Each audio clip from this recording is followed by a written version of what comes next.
I'm here tonight, and they told me about keeping this to 3 minutes. Well, I'm going to keep it to 3 minutes because I'm here honoring a Saturday night racer. Somebody who is the real basic, hard-nosed part of our sport, who showed up, who shows up, gets in the car, goes out and drives, wins, finishes last, loads up, goes home. The real guts of our sport. So, Brucey, I think I can do this. The Halls of Fame are all about numbers with a ton of stories thrown in. Bob Potter has plenty of both. My favorite story concerns the number he carried while carving out a big piece of Southern New England auto racing for himself and for several car owners. It was early in the spring of 1980 at the Speed Bowl, and Potter had a new car owner. And the new car owner asked him, "What number do you want?" So Potter says, I've got a friend who has a friend who knows about horoscopes and all of that strange stuff and stars and stuff. And so Potter says, "Can I ask this person what my lucky numbers are?" So, sure, you guys, what the heck? Guy was Polish, by the way, so so that in due time, Potter finds out that when you put it all together, the combination was 1 and a 5. Now, there were already several 15s, but there was no 51. So Potter says, "I want the 51. The rest, of course, is history. The very first year, by the way, that Bob Potter drove a 51, he won a championship. Like I say, it's all about numbers. In Bob Potter's case, we're talking about 11 track championships, 6 at Waterford, 5 at Stafford. He had a twin championship between 2 racetracks, and he had about 150 feature wins. It was a paragon of consistency. Over a 20-year span, once he ran off something like 30 straight top 5 finishes. Got so that you wondered if he hadn't sold his soul to somebody. He was a short track master, a modified maestro, and he drove sometimes like with a surgeon-like skill. Once told me that coming out of 4, he was already looking into turn 2, which I don't know how you do that, but might have explained why he always brought the car home, always brought it home in the money.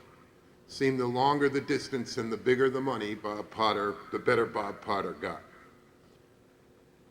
And I can tell you this, personally, he was a promoter, PR, publicity guy's best friend. He never had trouble handling the spotlight, never had trouble handling the media.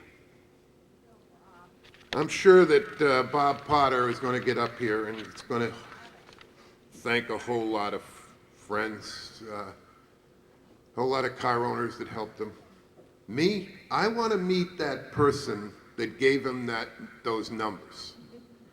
Billy Greco, who's probably going to leave here to help out some Native Americans. I think, Billy, go find out, maybe Potter can introduce you to that gal too. Certainly I'd like to know if she can't help me the way she helped Potter with the numbers. My immediate task, however, here, it's a happy one.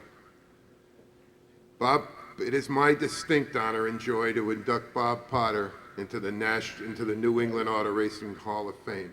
Bob, you come on up here and enjoy one of the brightest of spotlights. First, I'd like to say I'm very honored to be here today. I've had quite a few accomplishments in my racing career, but this is the icing on the cake. Can't feel any better than this.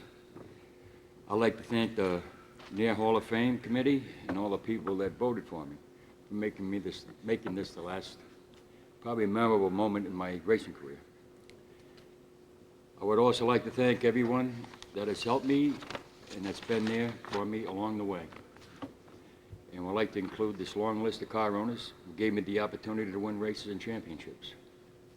Fuzzy Bear, Norm Kais, Fred Bieber, Ron and Mike, Art Barry, Joe Zinger, Big Smitty, Pat Doherty, Fred Doolittle, Joe Barbarita, Henry Olszewski, Raleigh Lindblad, Roger Bonville, Dan Coleman, Dick Sarabola, Joe Catania, Eddie and Junior Bonnell, Angie Cerise, and last but definitely not least, Jiggs Beetham, who I won the most championships with, plus all my devoted crews that were there for me every week, giving me a fast, comfortable race car to drive.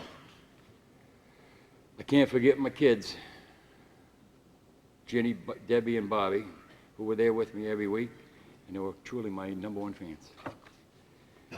Life would be different if I never gotten into racing. I often wondered what I'd be doing if I didn't. Probably be in trouble all the time. Racing is who I am and what I'm all about. It will always be a part of my life. I will be there as a fan and to help the next generation of drivers. If I could do it again, I'd do it in a minute, but I'd just make a few changes along the way. I have met a lot of special people through the years, guys I race with, devoted fans, and the media. I'm very proud to say that lost the page here. That I'm involved in this tight-knit racing community. It makes me feel great not to only be inducted into the Hall of Fame with all these legends, but to know that I race with most of them. And these men are the greatest and real racers of all time. Believe me. I would like to say thank you again to all the people who have made this possible. Also, I'd like to thank all my friends that came up to enjoy this special day with me.